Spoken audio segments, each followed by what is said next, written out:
welcome back to the Quarter Cast. We are so excited today to have with us some of our besties in the world. And in fact, we've got a trip planned together soon, which I'm so excited. We finally got that on the books too. So Todd and Jennifer Gerelds.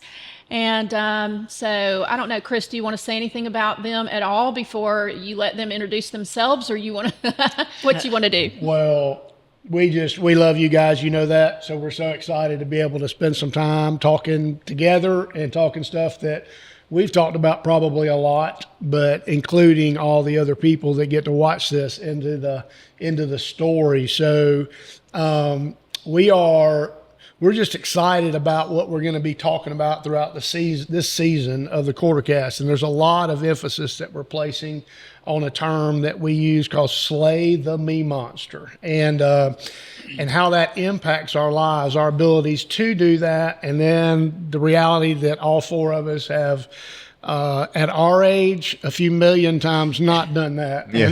And how that affects our marriages, our families, our work, our just relationships. So to kind of get going, why don't we do a little history? Why don't y'all share your history of each other a little bit, how you two became married and met each other and got married, kind of a brief story of that. And then But do you want them to introduce themselves first and all the ways they're famous? Because they are. Well, why don't we? Yeah, we can do that up front. Let's do this. Let's do, okay, why you're so famous first, then we can do how you two met each other a little bit. So here's the thing about, like I always tell you, if we're that famous, then they would already know why we're famous. Right. So there's no such thing. If you're having to tell people, oh, by the way, I'm famous, you're not famous.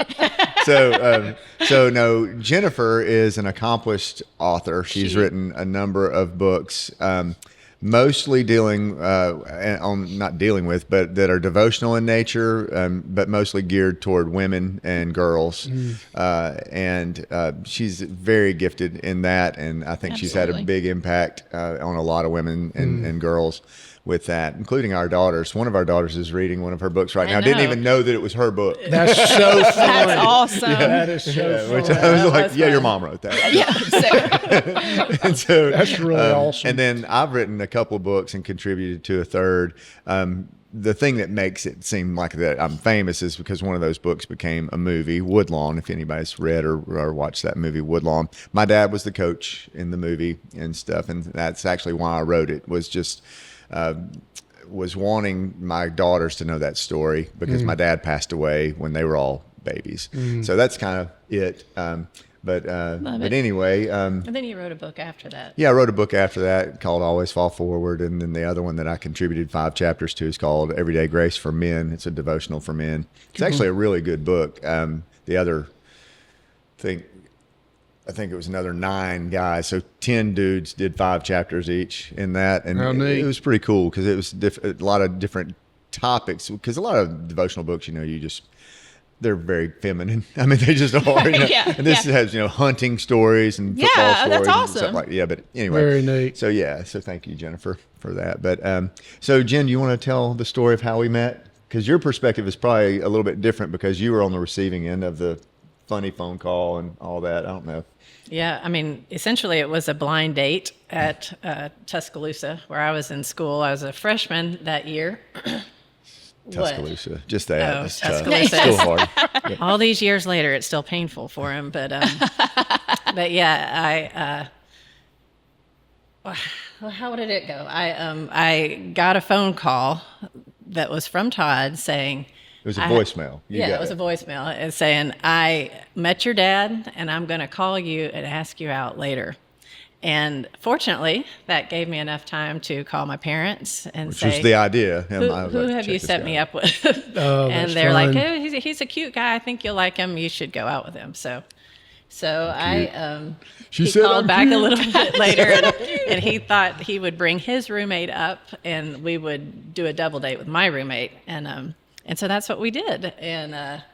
And it was great for Todd and I. Like, we hit it off and had so much to talk about. And unfortunately, our roommates hated each other after about 15 minutes. It was such a total disaster. Like, I was like, what else do y'all want to do? And they were both like, I want to go home. Go.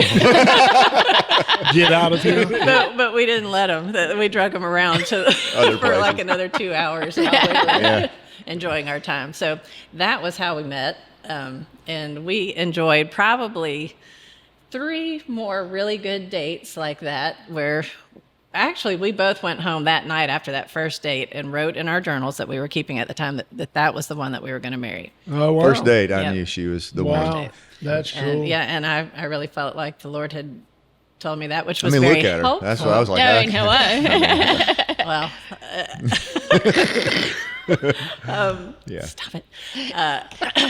It was helpful because like probably 3 or 4 more dates into it, Todd called me up and he said, we can't go out anymore. Oh, wow. And I'm like, wait, I thought we were getting along. I thought everything was Thought we were great. getting married. I mean, Yeah. Yeah, and he had hit a wall and had entered into depression and couldn't function and really, really bad didn't depression. want to drag me down with the ship is Yep. how he felt. And I was an English and psychology major, so I was like, why don't you just let me Let me help you. yeah, let me help you. We don't even have to do the whole dating thing.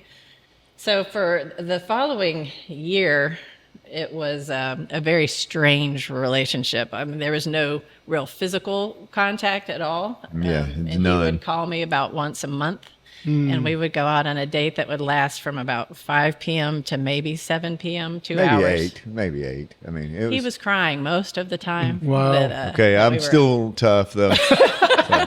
Sorry.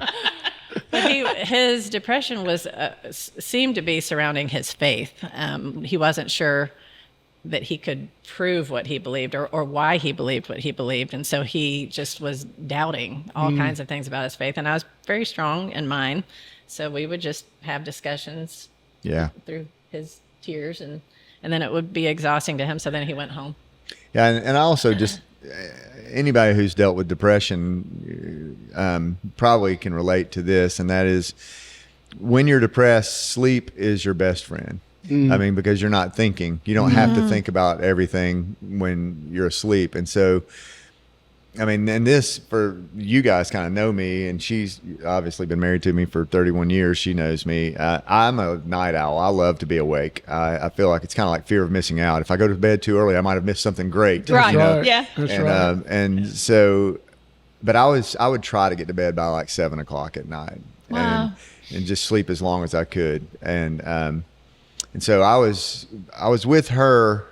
It was kind of weird. I knew that I wanted to be with her, but being with her was exposing a lot. And I think that why it happened because I think the feeling on her like I sent him into depression, you know. Right. But it was, I do think that there was a lot of God was using her to expose a lot of deep stuff in me about my identity, and that was that I was not finding my identity in him. I grew up son of a famous football coach and everything, and I always wanted to please him. That was a major part of where I was getting my identity. I wanted my dad's approval, and Dad had a very different temperament than me. He was not a very verbal, affirming kind of person. Great dad, godly man, broken and fallible just like the rest of us. Yeah. And one of the things that you learn it as a parent, but you have to come to a place of learning it even about your own parents is there are hurts that are inflicted by you to your children and likewise from your parents to Absolutely. you, and you develop coping mechanisms for that are not healthy. There are healthy ones that you can, but most of us run after idolatry Those type usually are things. later Yeah. in the And process. that God, I do think some certain things I think God allows us to protect ourselves with certain things that aren't necessarily the best until we're ready, to kind of deal with some things. So I'd been trying to suck my identity out of my dad's approval. And what happened was God's like, that's not who you are. And I think instead of coming to a full place of of resting in who I am in Christ, I kind of transitioned that over to Jennifer. Started trying to, like, this beautiful, smart, girl who's very sharp. She thinks I'm a man. She's attracted to me. That is where I can rest. But even during all that, I think God was like, no, that's not it. But I kind of still let it. I think that I was growing in the knowledge of God and who I am in Him. And the awareness of yourself. Tagging on that and just allowing y'all to continue to dive into what you're talking about right now, because it's really good. So it sounds like at the beginning, there was massive attraction, boom, right off the bat. Both of you are like, oh gosh, he's the one, she's the one. Yeah. And with you, it might have been more of a creation of peace that, oh wow, I have met the dude I think I'm going to marry. And but your response to that revealed what happened was and since we're talking about slaying the me monster, it's wild because once you're now like going, I am so for this woman and really think I want to be with her, but then you're starting to be exposed to deep fear and insecurity. Yeah. And that's exactly the what it things was, that too. you say were like propping that up, which was playing ball well, like you're a college athlete, which was another step you do beyond high school, especially if your dad's a coach and you're in the, I got to get my dad his approval, this most important man in my life. Yeah. All right. So now you're out of school, you're now in the work world, and there's certain things that are real different about what you've done work wise than what your dad did. So if you will, probably most of the prop ups are gone. Yeah. And now, oh gosh, I'm really for her. And now there's a deep depression Maybe that begins I to don't sink measure up. in. Yeah. And is God enough? Am I enough? Yeah. And so when you think about what that's revealing out of a potentially me-focused, me monster framing that so many of us get to, and we don't know we're there. Does that make sense? Right. We would literally argue. I would have argued in many seasons of my life that I am not Same. selfish right now. But the root of what I was doing might have been rich. So y'all expand on that. I want to add one thing is that I so agree with you. Like our T-shirt has this monster on it, like this raging monster, but sometimes the me monster is quiet, Very subtle. very subtle. And it might even look totally socially good, acceptable, and dotting the I's, crossing the T's socially, depending on Internal heart how it's motivation. working out. Yeah. But so now you're in this place, and there's upheaval in your heart. And what's wild is it's triggered by is this beautiful woman that's so desirable to me, and man, I think she's amazing. And now instead of that creating oh, thank you, God, it's oh, God. Yeah, that's exactly. Moment, do you think? Oh, so no y'all doubt. expand on that a little bit, because it's pretty neat to hear, and I think a lot of people will identify with some of these things, especially when they start thinking about their own motivation. So, Jennifer, tell them about the time when we were sitting on the couch in the living room of your parents' house, and you might know what I'm about to say, but I'm asking you about, would you love me if there were no Jesus? Do you remember that conversation? Well, in my mind, that was happening in the car as we were driving down 119. Okay. All right. It very well may have been. And I answered you honestly that what I loved in you was Jesus in you. And if you did not have Jesus, I would not have that to love. And I don't know. It was something like that you were. And here's the such evidence of the me monster is I wanted to be lovable apart from Jesus. I wanted it just to be me, and I think we all have that. No doubt. That no doubt. That's not to say that there aren't things, but the way that God created you that I love, but without Jesus, what is? Right. Well, and I think for me, though, that was very revealing that, I mean, Paul, apart from me, you can do. That's right. Jesus, in him we can do all things. But Jesus said, I'm the vine, you are the branches. Apart from me, you can do nothing. And the light that people see out of us is emanating from him. Yes. The ones of us and who that are in a relationship with him. even when you look in I think it's in First John, but every good and perfect gift comes from the Father of lights, in whom there is no shifting shadow. The idea that we have goodness apart from him is wrong. Correct. And I didn't want that to be true. My slaying of the me monster happened later, like y'all were talking about, that there can be a quiet version of a me monster, Right. and that would certainly be there's nothing really loud about me, Right.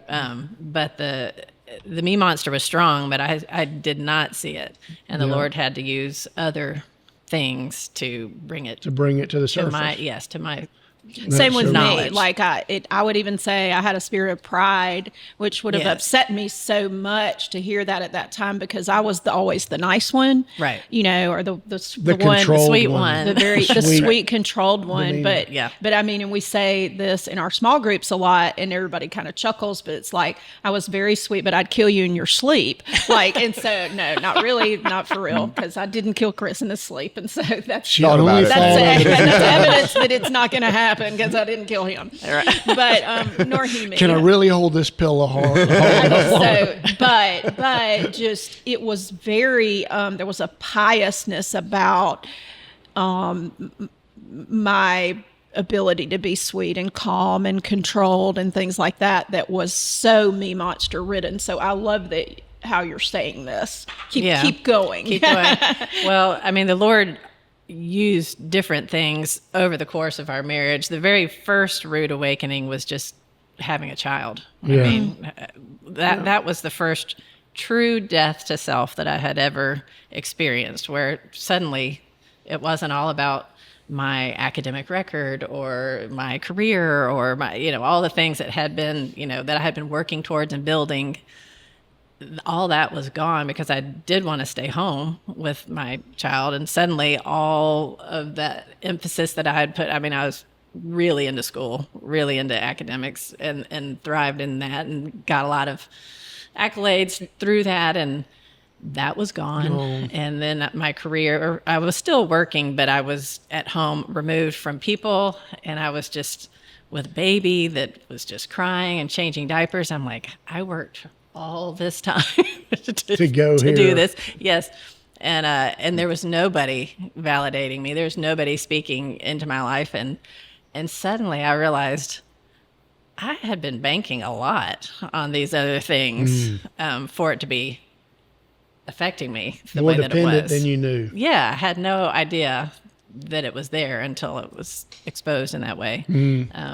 So interesting, because of the way that different people will get exposed to our selfish side, the real us, if you will, usually is a process, an experiential kind of thing. And it's wild how different styles of people, different personality styles, how our families of origin, how our past experiences, the personalities, all these things God will use to eventually, if we'll allow it, to get us to this place of seeing the real us. And oftentimes marriage is one of those massive triggers for a lot of couples. Yeah. And with you, Todd, when you first realize, oh, I am way for this person. Yeah. And now you're like going, I am not enough. That's exactly that. But the I am not enough was that was kind of the overriding theme of my life up to that point too. I'm not Right. enough to,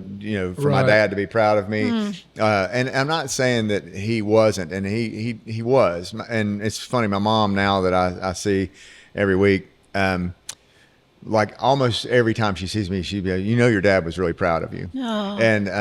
And Dad, late in his life, was made More verbal that way. made it much more clear because he was dealing with the me monster himself his all the way up own until stuff, yes. until he needed to be a passed winning away. coach, and he needed to Same drive thing, and a lot of the performance. same drivers I found later. Was his father kind of Yep. did the same way, Yep. and so, but that's an overwhelming theme, and we get through all the harshest part of depression and stuff, and we get married, and when we got married, the shift from it being dad to it being her was kind of complete. With God starting to be the source of my identity, but it's still There's so still much a long way to go. and it's so much easier to try to get it elsewhere. That's why we run after Yeah. success in work and this and that and my wife's approval and my husband's approval and all of these things. And so I did feel inadequate as a husband. And when I say that, I don't, there's so many facets to being a husband. First of all, you need to be a real man. And I was unclear what that was. I was very clear that a real man would provide for his family. That was actually something that I felt like had been pretty well beaten into my brain. Oh, yeah. So One Bible verse, you remember your dad. yeah, You were doing well at that. Yes, and I progressed very rapidly in with the company. Merck was the company.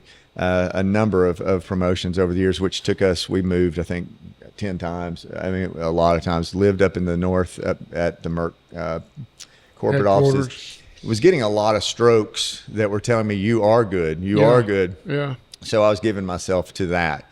I still had this athletic bent in my brain, and when I had gotten kind of fat, I decided I was going to start riding a bicycle. I realized I was pretty good at it, started competing in that, doing that. So I would work all the time, and when I wasn't working, I was on the bike. And when I say I was on the bike, it was hours and hours and hours daily. Meanwhile, Jennifer's at home with babies, and wondering, why doesn't this guy like me? That I said I do too. Yeah, and I don't understand. And the funny thing about it is, a wife saying, "I would like for you to spend more quality time with me." Her language, her love language, and the way she feels loved is quality time. Can be service, but I'm finding it's more quality time because she doesn't really notice when I do the dishes and stuff like that so much. But the Boy, time. when you're there, right. But she's wondering that, and she will say to me, "Todd, why do you prefer doing everything else but spend time with me?"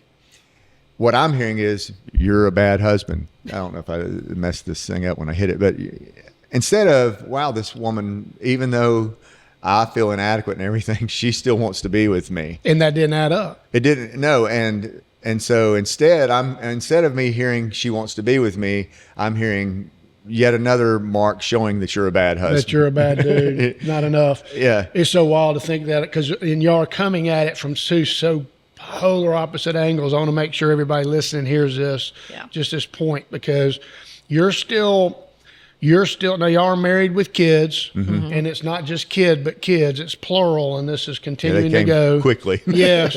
And then we have that in common. We'll talk about some of the ways we met each other as couples in a minute. And, but Jen, what's so cool that you said is you had produced the resume. So you had the resume of performance. You're very comfortable in that, I have checked the boxes. Yeah. And there is this, there is an enoughness. I've intentionally made there an enoughness in doing the things I should do. Yes. And That Todd is is nailing still, it, really. Todd is still in a place of, I can't do enough. I just can't do enough.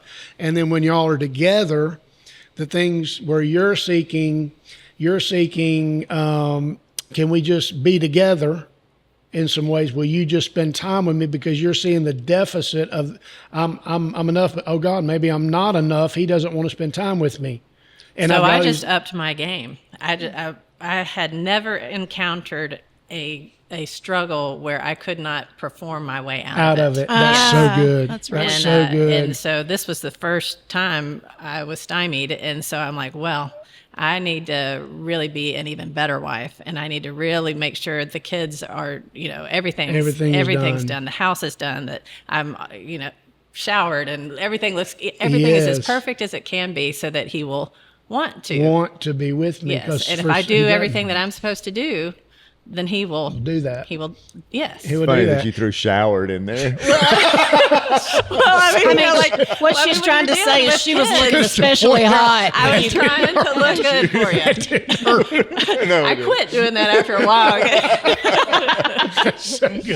But so we got these two frame of references. There's no apology. That's awesome. Because really, that didn't hurt a thing. And so,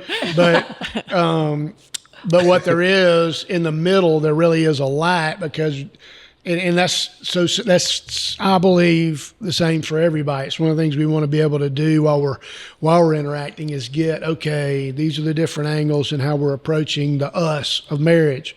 Now in the process, y'all have got little people, children are a beautiful, amazing thing. We have 3. Everybody watched all of us together in season 1. Y'all have 4, all girls. All girls. All girls. It's an amazing Lots of thing. estrogen flowing around that house. There's a Yes. lot. Yes, there is. And but the truth is, those little people are takers. We were all amazing takers, and then you're giving and you're giving and you're giving, and they're not able to have that. I don't think I had a clue about what my parents really, quote, did for me and still did for me, literally until I was in my late 30s. Yeah. Did I start to get that in my own life. Now, some people are much more astute and they get it earlier, but I'm a slow learner. But I think for a lot of people, it's much later. So we're taking and we're not grateful. You're not getting the gratitude. You're not getting the accolades. And then Todd he doesn't know to give it because he's still in his own mind seeking it from you. You're both seeking from each other something that you're made to seek.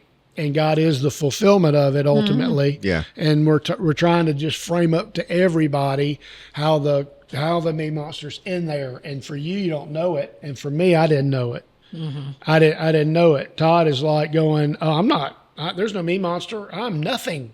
I'm not enough. But see, that's rooted in me monster too, which is wild how the different because God would say, you are something. That's right. I decided because that. of me. Yeah. God says, yes. Yeah, I'm wanting it apart from that. That's so wild. And I'm wanting to be, and which is weird because I became a Christian when I was 17. It's not like I didn't know Jesus, but I think that's an important thing to know too, is that sanctification, there's a reason that we stay.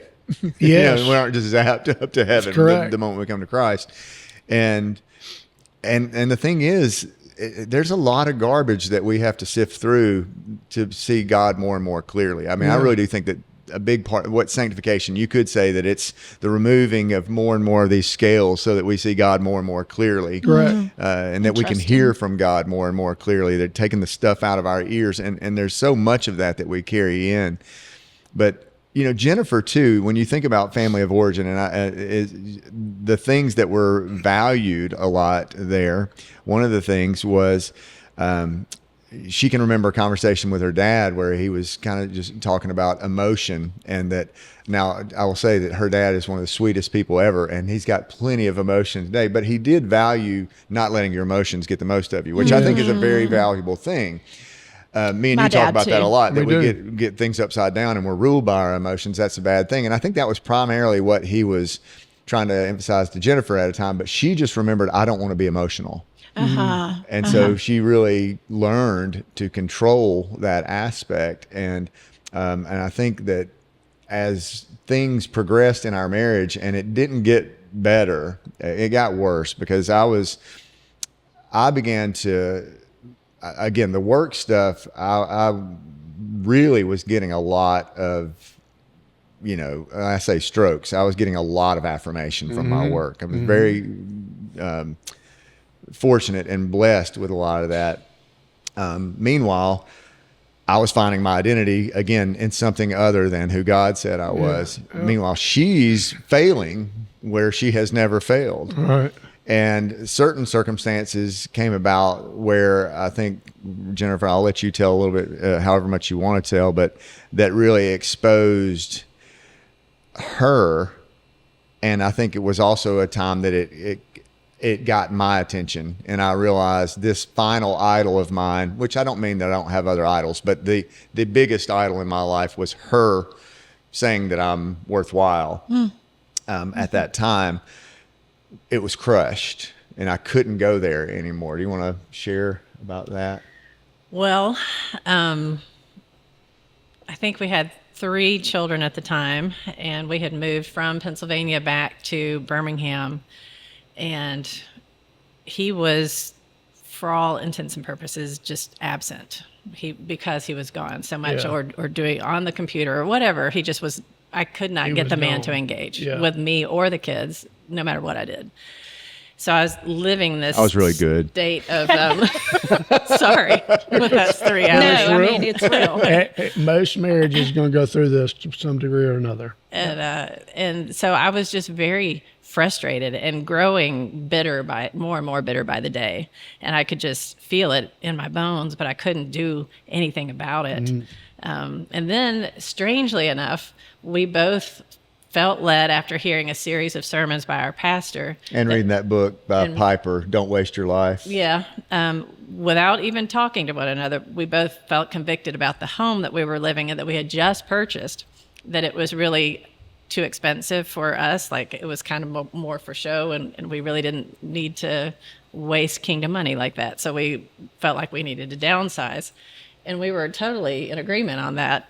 Y'all will pack up and move quicker than anybody that I have ever met We're in my done, life. I think. 'cause I mean, I say that, God, if you lead us honestly, elsewhere, but I mean, we're y'all- done, I think. Well, this, unfortunately, the decision was made quickly, but then it took 9 months to sell the house. So there was just, and I had all these little kids, and every showing, I'm having to do that. Yes. So it was not an easy thing, but it was one of the first things that we had come together on in agreement, years. yeah. Yes.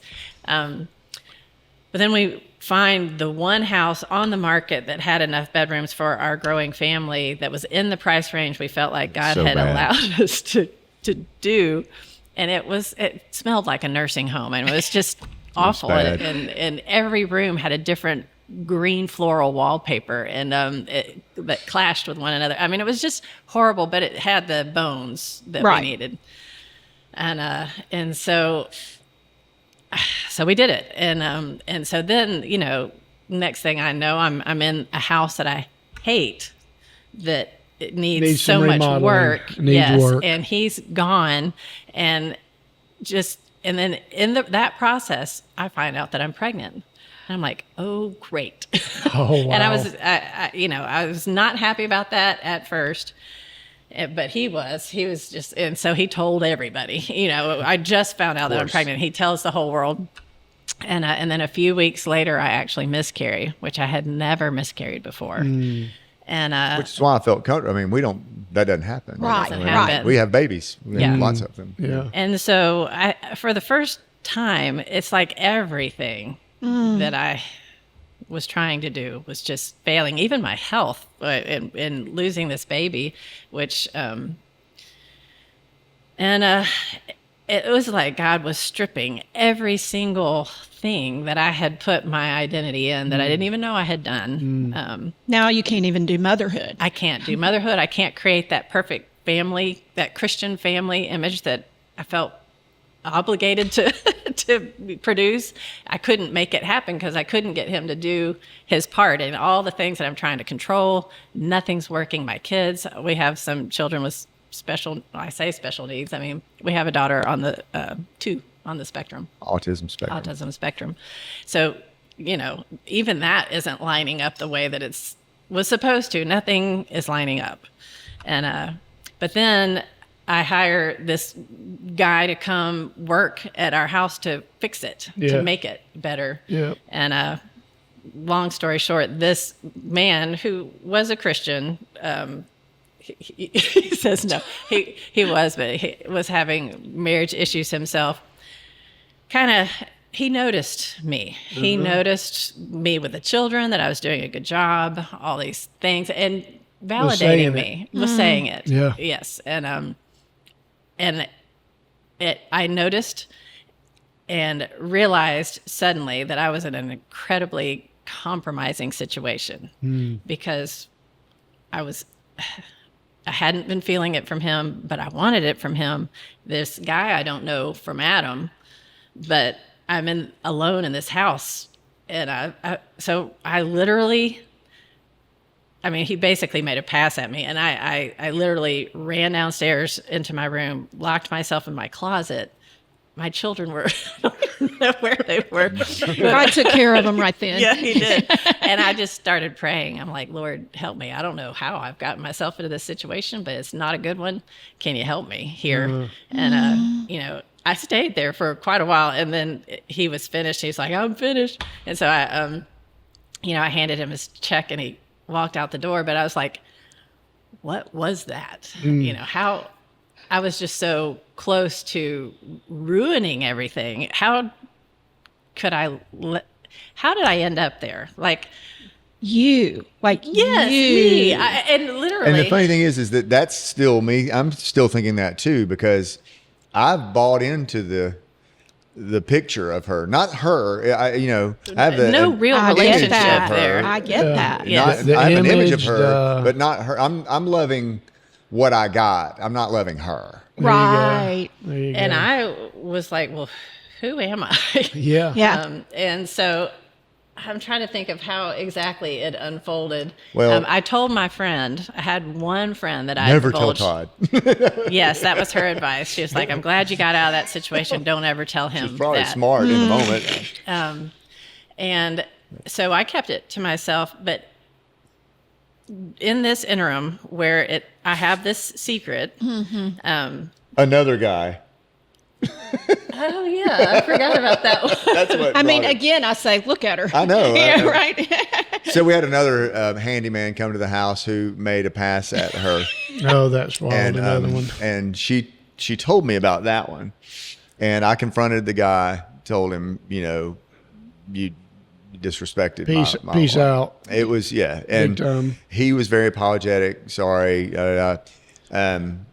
and I said, I told her, if anything like this ever happens, you need to tell me. And I don't ever want there to be secrets between us, is what he said. yeah, of course, I was probably like sneaking, looking at pornography and stuff at the time. Wasn't telling her that. I mean, there's. So I don't want you to have secrets from me. Is what you really meant. Yes, right. that's right. But, That's good. so she shared with me about that. Go ahead.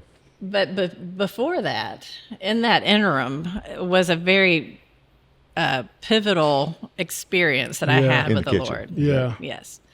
Dining room, actually. Okay. But where I was really distraught because I was wrestling with who is this woman that I have become. I had been set up, like from high school and all of, how you get voted to be the most whatever. Yes, I was yes. voted to, be the most successful and to the most I was not all voted these any of things. these things. I was like poised to be like great, and I had won all these spiritual leadership awards and all these things, and I'm like, okay, I'm supposed to be this. This is Right. what everybody else is seeing, Right.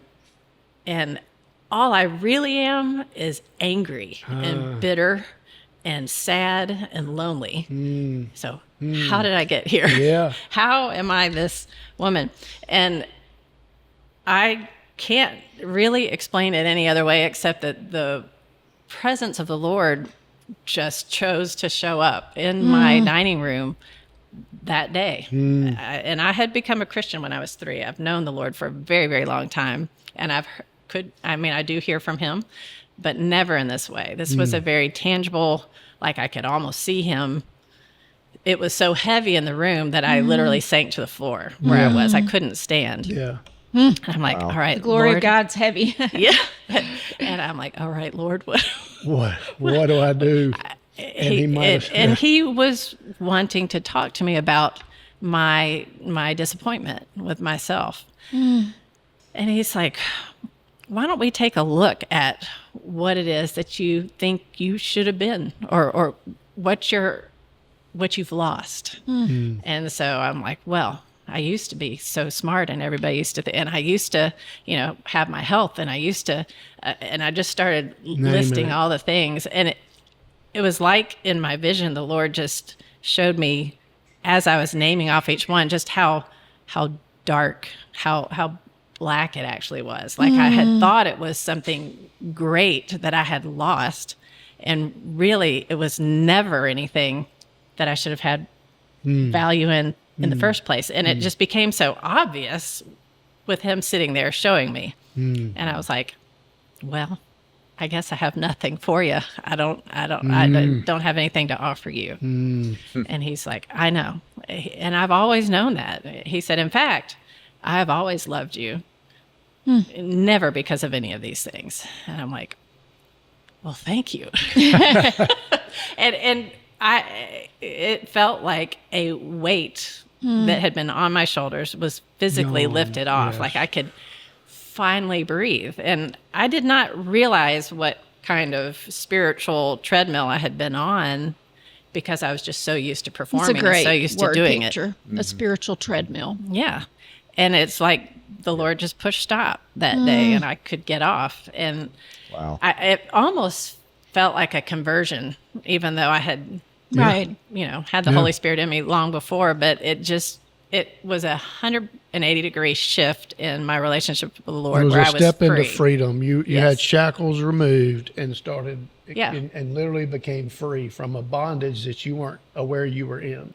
No, but Right. but like when people would say you should share the gospel with other people so that they can come to know Jesus, I would almost feel sorry for the people that you need Jesus because you need to get to heaven. But boy, Christianity is it's really hard. It's hard. a drudgery or whatever. I mean, I wouldn't say that, but inwardly I would feel like, oh, this is. But suddenly I could see the beauty in it. I could Yes. see I think what. that is a great explanation of freedom. Yeah. But it was a relational step that was so critical with him. And so different people, different ways that we get to this relational dynamic with Jesus. And he's so process cool, journey cool with it. Yeah. That we're going to go. There's so much that you had to go through. You and I are very similar in our processes. And I say we had to break a spirit of religion off Yeah. to ever get to the true relational nature of him.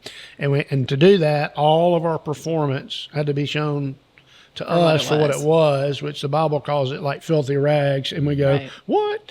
I mean, because in our story and their story, it's like Todd and I are the very similar. the prodigal, like, and Yeah. we're the older brother and, in the and story. y'all are the older brother Right. in Yeah. the But story. But we don't know. Good we word. don't Nobody know. knows the heart of the Father, though. Right. We all missed Right. it. We're The all ones missing who it. are Yeah. living all up in his space are missing him, Yeah. what his essence, his true nature. And so the four of us had to get to his true nature and get through stuff to do that. And what's so amazing is God used the us of Chris and Sophie and the us of Todd and Jennifer to do that in your lives. There were things that without each other that could have never happened in your life, I believe, Right. to the Right. depth of the way it's happened. Yes. So what we're doing right now is so good, and I believe it's so spot on to the goal of what we want people to hear, just about what the process looks like of slaying the me monster. But what we need to do now, let's kind of wrap this. We're going to wrap this episode up, and then what we're going to do is come back and pick up right where we were and continue for episode 2 and make this a two-part. And Todd, you get to be in 2 instead of just 1. Maybe not necessarily episode 2, but part 2 with Todd and Jennifer. part 2, episode 2 of this is what I mean. Yeah. So we're excited. We'll be back with you and look Y'all want forward to to watch it. us fight?